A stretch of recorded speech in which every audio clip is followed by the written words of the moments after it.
Hi guys, Kellan and I spend all of our time trying to figure out how to navigate complicated cannabis challenges. Today, we're excited to bring to you a solution for your accounting needs. Navigating 280E, keeping clean books, and providing financial and accounting advice is a massive headache for so many businesses.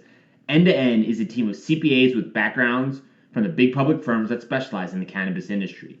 End to End is offering a no-cost consultation if you tell them the dime sent you. That's right, free accounting advice. Go to n2nadvisors.com now to take advantage of this. That's N, the number 2, NADVISORS.com to get free accounting advice now. This is The Dime, a 10-minute dive into the cannabis and hemp industry through trends, insights, predictions, and tangents. What's up, guys? Welcome back to another episode of The Dime. As always, I've got my right-hand man, Kellan Finney, here with me. And this week, we've got very special guests, the lovely ladies, the co-founders of Her Highness, Allison and Laura. Thanks for taking the time. How you guys doing today? Excellent. Thanks for having us. Appreciate you guys taking the time. As we were saying kind of before we got started, it's nice to have that East Coast kind of making that strong way forward and putting Kellan in the minority as the East Coast really comes online. So, ladies, today, before we kind of dive in, I'd love to hear from each of your backgrounds and kind of how you got into the cannabis space. So, Allison, do you want to go first? Sure. I came from the design industry. I invented peel and stick chalkboard that was removable and reusable, which was my sort of big venture in my former company. And sort of during that process, and while I owned that company or throughout my entire creative career, I always had cannabis in my life. So I'm sort of bringing the same energy of speaking to women about luxury products that improve their lives, but changing the topic to cannabis, but always coming from the standpoint of design and quality and good branding, good formulas, and just bringing that into cannabis. Laura, your background? I come from a fashion background. I'm an art director by trade. I founded one of the first e-commerce fashion websites, pioneer in the internet industry back in 98. So long ago, and really took that industry at the time, which was very male dominated, into a women's world by offering fashion and also working with fashion designers and allowing them to display a full collection. And, also I had a love of cannabis, my whole kind of adult life, and just watched the cannabis industry and felt like it also needed a woman's touch, basically, because the new developments just weren't really serving women. And just decided to come together with Allison and really make a difference in the industry. Yeah, and I'm excited to kind of dive into that and how Her Highness was formed. So I guess to get it started, let's start with the hardest topic right away.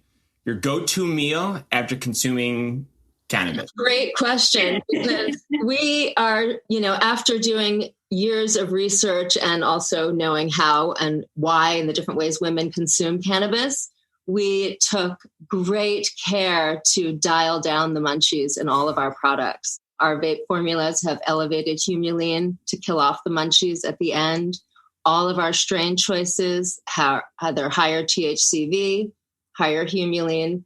So that's actually not the question for us. We are fairly anti-munchy in our approach to cannabis. Fair. But if you were going to go in one direction, if you had a favorite? Well, I like to pair dark chocolate with cannabis. That's my thing.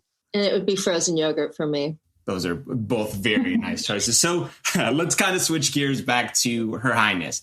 How was it formed? Where did the original idea come up with? Was there an inspirational piece or something that you saw that instantly you were like, boom? And then take me through the naming of Her Highness, right? How did that kind of come about and the backstory there? Allison and I wanted to do something together. We just really respected each other as entrepreneurs, and cannabis was just it for us. And so every day we had a brainstorming session. The name actually we had a few contenders, but Allison came up with this, Her Highness, and it was just it. We knew instantly, and we grabbed a domain name for it and just started our IP. We knew it was a winner from day one. Allison can talk about the formulation. We, very early on, we started having introductions to formulators in California. We'd go to California, every other week. to just get started on our product development. But it was a really challenging time. We did that for about 4 years before it truly came together. When Laura came to me with the idea to do cannabis accessories, actually was the original idea. And then once we got together, we sort of made it into cannabis products and accessories. But our conversations were about how to really feminize cannabis, because we both loved cannabis, even though we use it in different ways. Laura came to it looking for beautiful cannabis accessories and not able to find them. And I came to it having sold my company to a large public company and having to work for them for 2 years, using cannabis medicinally for the first time in my life, because I'm such a happy person and not anxious and not in pain. So I never used cannabis medicinally until I had a really depressing job. And I realized, started noticing how other women self-medicate with alcohol and Xanax. So like everybody in that office, I was like, wow, women need to know about cannabis, because I fixed myself with what I do anyway. I just started doing it at a different time, like before work instead of, at night. And it helped me get through work and be present and be good at it, because I was creative director for their interior wall decor, everything. And so I took over all these lines. And so it was fine to be high. But anyway, I came to it thinking that women who are good at marketing to other women need to get the word out about cannabis. And Laura's a great marketer, so she was the perfect partner to come together. Both of us have had the same conversation with the same customer about elevating her life, but we just changed the topic to cannabis. Yeah, I'd say, when I started thinking about cannabis, I really wanted to normalize it. And that's just what I've done in my career. And so, to bring it to women in a new way, almost, I want to say disrupting. It was a little too early for that, but we had our own vision. And it's almost like we had to start educating from the beginning, because people have these, especially women have preconceived notions about what it's like to be high. And, way back in New York City, when you would order your weed, it came from the pizza guy, and it was, not nuanced. You just sort of mostly got what you got, until it got a little more sophisticated. But I think that a lot of women, when they recall being high, it's like in college or, some terrible edible experience, which they always bring up, and which I still have to this day, by the way. So it's kind of getting them out of that mindset into a new mindset of like, this is really so useful in so many ways, and, not to get bogged down in wellness, because Allison and I feel like wellness is just when women feel good. And so that includes pleasure, and that includes enjoying and having fun and just letting loose sometimes. And so we address all those things, but it really is like, especially now we're in New York and all the customers are brand new. So it's going to be a real kind of education. And the way to get that across to women is to show them a product that they appreciate. They love the packaging, they love what it can do for them. And so they use it. And that's really the way to bring it to, more of the mass market of women. Yeah, Kellan and I 100% agree. From an educational standpoint, that's a huge direction. And I think one of the things that your brand does better than most is that you gravitate really, really strongly to your target customers. So those women that are fighting those stigmas, that are unsure, is this something that I can do and then go work out, or be that do-it-all mom? You see that product and you're like, maybe I'll give it a second look, and then you try it, and then you're instantly kind of, your stigma is kind of changed, right? And then you understand that this is different than like in college or the pizza guy. There's a different style that goes into it. So I want to kind of revisit what you said before, Allison, about the THCV. Is that a critical component in the products? Can you kind of share what that is for our listeners who are a little unfamiliar with that? Let's talk about Anchor. If you haven't heard about Anchor, it's the easiest way to make a podcast. Let me explain. It's free. That's right. No more excuses. Get your lazy ass off the couch. Go start a podcast. There's the creation tool that allows you to record and edit your podcast right from your phone or computer. Once again, no more excuses. Anchor will distribute your podcast for you so it can be heard on Spotify, Apple Podcasts, and many more. Couldn't be easier. Even better, you can make money from your podcast with no minimum listenership. That's right. They're paying us for this ad. Thank you very much, Anchor. Download the free Anchor app or go to anchor.fm to get started now.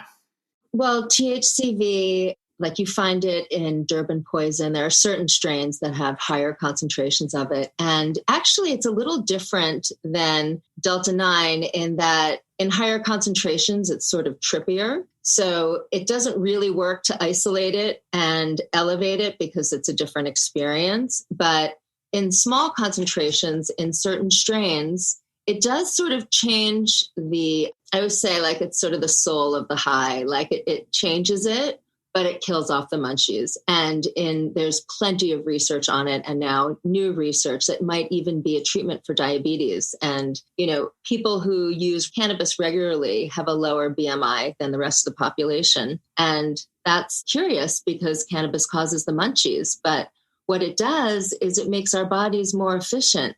And if we can target the aspects of cannabis that make our bodies more efficient, we have a product that is so much more appealing for women. Like not only can you take your pleasure with, I think, a better buzz than what wine can deliver, but it can make you thinner, healthier, make your body work better. Like if we can harness that message, we can break the stigma. And, with breaking the stigma of cannabis, breaking the stigma of female pleasure, which is what we do with our orgasm oil, which is really targeted to get that conversation out. Let's talk about orgasms and make them better. And it's the same with cannabis. Let's make our life better, more joy, more feeling good. I find with alcohol, if you drink alcohol at night, it's really hard to get up early and work out. And that is a bad cycle for women. We feel better when we work out. So if your relaxed time is killing off your workout time the next day, like we can change that and fix that if we can get that message out. Yeah, it's perfectly well said. From a science side, Kellan, THCV obviously is one area that you and I both are very interested in exploring. Is there information there that you've seen that kind of aligns with, your perspective? I think Allison kind of said it perfectly. And I also am really impressed with kind of referencing a lot of these molecules. And I'm really curious to understand, like, how long was that journey in terms of not only have you guys put in insane amount of time to the brand, but it sounds like it's been a giant research project as well in terms of understanding all these different molecules that go into the experience of using cannabis. I mean, you mentioned humulene. What has that educational journey been like in terms of also becoming kind of a pseudo chemist, if you will, at least the way you speak, right? I've been geeking out on cannabis for 30 years. So there wasn't like, I was like, oh my God, let me go to the library now and figure this out. It's in my personality to find something I like and then make it better and better and better and keep reinventing it till I feel like I have the ultimate whatever. So I've been playing with strains and studying strains and, trying to figure it out for a really long time. And it wasn't until we started this company that I had the opportunity to do it during the day, all day, talking to people who could just soak me with their knowledge, that it all really has come together and come alive for me. I mean, that's got to put a ton of confidence in your guys' user base as well. Just knowing that there's been a ton of thought that goes into these products as well. Is that something that you found? Yeah, like you can see our thought in the product. Like, I don't know if you can see like the crutch on our joint is 40 millimeters. So when you light it, you don't melt your eyelashes and your gel manicure. And, when I say like all women who love pot know the smell of burnt hair and weed, and everyone's like, oh my God, totally. But then there's always a guy with a beard who's like, thank you, sister. Like, nobody has thought to make cannabis ergonomic. Like, it's ridiculous. Or things like our transdermal foot pads that go in your stilettos.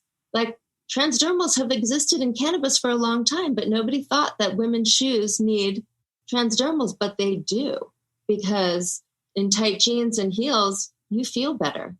And that is wellness. But walking around in high heels, you don't feel better. Yeah. And the fact that cannabis has a cure for it and nobody made it before we came along is rude. But thank goodness, we're here to really bring a feminine touch, to this space that's been so male dominated in its design, even though women love pot. But men who are picking the crutch for whatever cone everybody gets is not thinking about long hair, eyelashes, or nails. Yeah, I think that attention to detail is really what separates your brand from some of the others, because that's not an aspect I even considered. And I shared that quote with my sister, and her first reaction was, "Oh my God, I almost burnt my eyelashes off yesterday." And I was like, "What?" I was like, "I didn't even know that was a common thing." And then she shared, "Well, what about my nail polish? I can't even get white nail polish anymore." And I was like, I didn't even realize that these things existed. And I think, you're shedding light on a really, really massive user base that understands exactly what they're going through and is providing a solution plus an experience with the strong packaging. It seems like you've got the total package, and you're communicating really, really strongly with your user base. So let's talk about where we're located in the United States. Is this something that's just New York? Are we looking for globally? Where are we right now, and where we plan to go in the near future? We plan to take over the world. Yeah. Amen. We've been focusing on the States a lot. We launched originally in California, and then we decided to do licensing deals throughout the country. So we're in Nevada with a special focus on Vegas because our market is there. And we can't wait to go there. We haven't been there during the pandemic, so it's time. And then we recently launched in Massachusetts, which was our first East Coast launch for THC. We launched, first of all, in record time because our partner Tilt Holdings wanted us to launch during International Women's Week. And the 20 stores that we launched in all sold out. It's just been such an amazing welcome. We didn't expect it at all. We expected more of an on-ramp, and it just immediately spoke to that customer. And we are based in New York, so we are so excited for New York's legalization. But we do have our CBD line, which is national, available on our website. And just recently, we've been getting a lot of interest internationally. So we're definitely on our way to be this household brand for women in cannabis, which is our, top goal. Yeah, we're going to make an announcement of a new state, hopefully next week, which we're very excited about. But we also are in contract for Ohio and Pennsylvania, and in discussions with 6 other states and Mexico. So by the end of the year, we hope to be in 10 states or more. That's awesome. And Canada. That's really exciting. So let's talk the future roadmap. Obviously, we've kind of studied your website, and Kellan and I are a little sad that none of those products really speak to us directly, and kind of wish maybe in the future we could kind of find something, but we can talk about that offline. So what's the next steps? What other products can, your fans and your loyalists kind of expect from Her Highness in the future? Guys, I want to talk to you today about one of our new partners, CESC. CESC is a nonprofit organization providing a compelling and complementary alternative. They represent the ability to harness a flexible, collaborative approach to scientific advancements. They are comprised of leading doctors and researchers in the cannabis and cannabinoid science space for almost a decade. Their act first, talk later operating principle has now led to a successful series of disruptive innovations in the cannabis science space. They need your help now. Join them, collaborate with them, or support them. Go to thecesc.org to get involved now. Together, we can change the world. We have a bunch of new products coming out. We're super excited about our cat walkers, which is sort of our answer to the dog walkers. They come in this little box, but it's with our long crutch, so you can smoke the whole thing. Usually with a dog walker, it's 2 puffs and a roach, and you end up flicking half of it, and it's small anyway. So this is our solution to that. And it comes with our Marry Me ring. So you can put your ring on and smoke your little joint. And that's just fun. It's like women love a gift with purchase. We're coming out with more of our gift boxes. This is our Get Lit kit. Because, we want to make it a gift. We want to make cannabis the gift you bring your friends. We also are working on some cocktail gummies in Vegas. And we're working on diamonds, which we're really excited about. We have an amazing product. What would be diamonds? Can you just kind of shed light on that? So diamonds are a concentrate. It's not an on-ramp product. You can dab them. I think would be the most common, comfortable way. Drop a little volcano, or, I think there are a couple different ways to do it, but dabbing is probably the most common, user-friendly. And really the exotics are sort of a more curated experience for people who are taking in the whole experience of the plants a little stronger. Also could be used medicinally, which is another reason why we want to come out with them, so we have a better product for the medical only states. But we're really excited about that because our line really spans women from the on-ramper, which like we have our 2.5 milligram mints, which if you don't know your dose or you're too scared to try it, here's where you can start, to women who want no high and just want the benefits of cannabis in our orgasm oil, which, you know, there's a market for that, to women who are looking for exotics, diamonds. So we're really trying to target all women through our collection, but also through our social equity piece, which is our partnership with the Last Prisoner Project, where 50% of the proceeds of this product goes to women who are in prison for nonviolent cannabis crime. So yeah, what we have coming out in the future is just more, we're a lifestyle brand. We're not anything in particular brand. Everything that we do is targeted to either solve a cannabis problem for women or delight women through cannabis in a new way. So another category that we're expanding on is we're planning to launch a beverage in several states, and feel like that's a great way for women. It's very discreet and a great way to consume cannabis, and also some hard candy options too. Really exciting verticals to definitely operate in. I got a couple questions before we wrap. Biggest misconception since you entered the cannabis space? Well, if anyone thinks it's easy, that's a big misconception. Everything is harder in cannabis. I would say just that everyone's a stoner. Because that's not true. And there's, you know, as the industry evolves, I'm so happy to see people coming in from all different industries and having something to offer this industry, because it really has a ways to go in many different facets of the industry. So, you know, whether it's retailers and, you know, help with buying and, you know, all the parts of the supply chain that we feel like is kind of in the dark ages sometimes are really starting to come together. And so I think that, you know, a lot of new people are entering, and happy about that. Well said. Before we wrap, we've got 2 questions we ask all of our guests before we do the prediction. If you could sum up your experience into one lesson learned or takeaway to pass on to the next generation, what would that be? I don't know. I mean, I think the overriding thing is that, you know, cannabis is not just to get you high.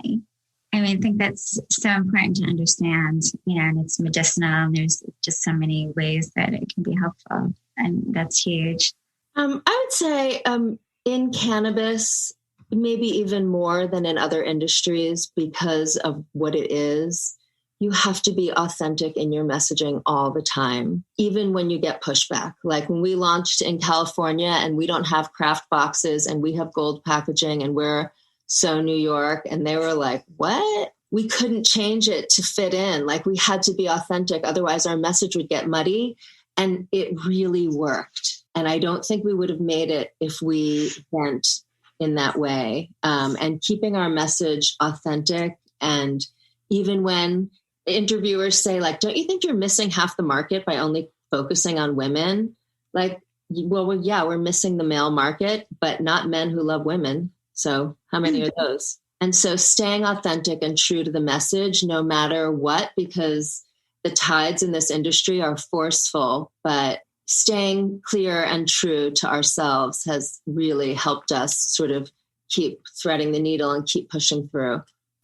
To kind of add on to your points about the messaging, I think as a male perspective, sure, I wouldn't likely buy those products to consume myself. But if I was looking for a gift for a family member or for my wife, and I walk down the dispensary, there's 9 million options. And I know I've brought her home endless amounts of products and have kind of gotten some pushback. And I'm pretty confident that if I selected one of the gold packaging or one of those and I brought it home and showed my wife, she'd be way more open because it communicates directly with her. And I think she'd gravitate towards that. So I think, sure, you didn't hit 100% of the total market out there, but what brands really do, right? But you honed in exactly who you wanted to get, and you've made it easier for both genders to identify if this works and who it's for. And I think you've kind of simplified it and improved it by going that route.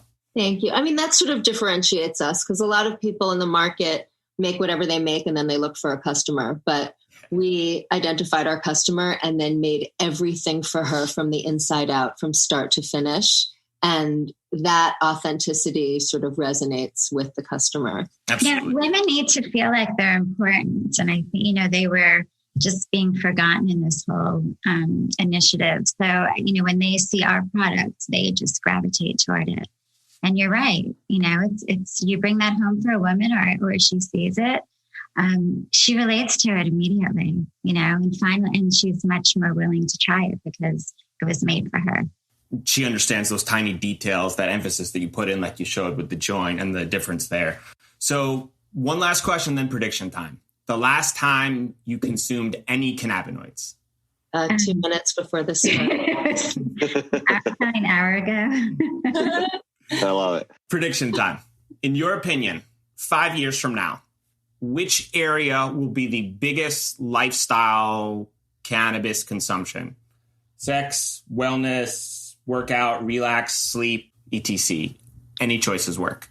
I thought you were going to say where. I was going to say New York, where cannabis is going. And New York is the greatest consumption, biggest consumption state in the country. But you're saying, where is cannabis? What sector? What category? Yeah, for women. Which one do we think 5 years from now, do we think it will be the biggest? I have to say flower. Because if smoking a joint with an extra long crutch where the smoke is cool and you just get the full flower, to me is the most satisfying way to consume. So, that's my guess. Are you asking ways to consume or just like how people are going to use it? Yeah, like which area do you think will be the biggest one? I think pleasure, and not just sex for sure, because this, and especially our pleasure oil, women write into us all the time. It's a complete game changer. And once women realize that, but even smoking before sex and using the pleasure oil, just exploring that whole category of how it can just make you, more aware and feel things deeper. And, once women really get into that and discover that, I think that that's going to be huge. Kellan, and we deserve it. I feel like, there's been a stigma with sex. And so it's very empowering to women. And I think they know that they deserve it or they will. Absolutely. Kellan, your guess? I'm going to go with Allison. I think flower is here to stay. It's been the main kind of category prior to legalization. And I think that it's really, really hard to recreate what nature has already spent so much time kind of perfecting, right? In terms of that balance of all those different molecules and how they interact with your endocannabinoid system. So I would have to say that flower. And then I do agree that the sex and pleasure is probably one of the larger, most underrated product categories. I do think that there's a ton of growth there. I'm going to go slightly different and kind of what you said before, Allison, about the replacement for the wine glass. I think right now the go-to, at least in my household, is the wine glass after work, super stressed, looking to relax. And I think once that becomes a staple where you replace that with a beverage or some consumption method, I think the relaxing area, is a huge growth. I think for the do-it-all mom who's doing things throughout the day, sure, they can consume, but I think that'll be a little harder to pick up steam, at least initially. I think down the road, absolutely. But I think immediately in 5 years from now, the replacing of the wine for like a joint or some other consumption method where they can restart their day the next day with no hangover and still be functional, I think women obviously can move that stigma. And then once they associate there, I think it will absolutely explode. And I think you guys are poised for that. And I'm really excited to keep following your journey and stay in touch and see how it goes. So before we wrap, where can our listeners get in touch with you? We'll tag all the social medias, but where can they get in touch with you guys if they want to learn more? Our website is herhighness.com. And then our social media tags are at Her Highness NYC on all social media. Awesome. We'll link all those up in the show notes. We appreciate you guys taking the time. Look forward to seeing you soon. Thank you so much. Thanks, ladies. Thank you. So much fun.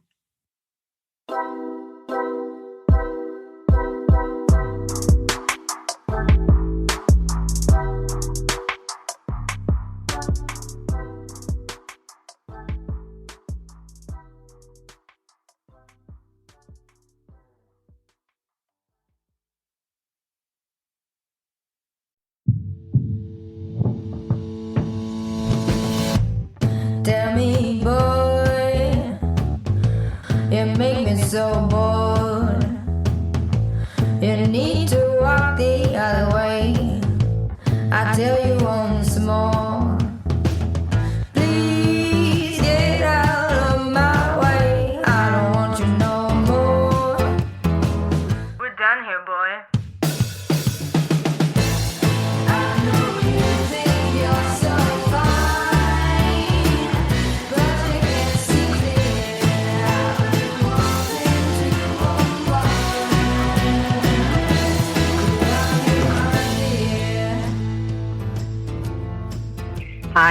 My name is Kira Reed, and I'd like to invite you to be inspired by the women who are leading in the cannabis industry.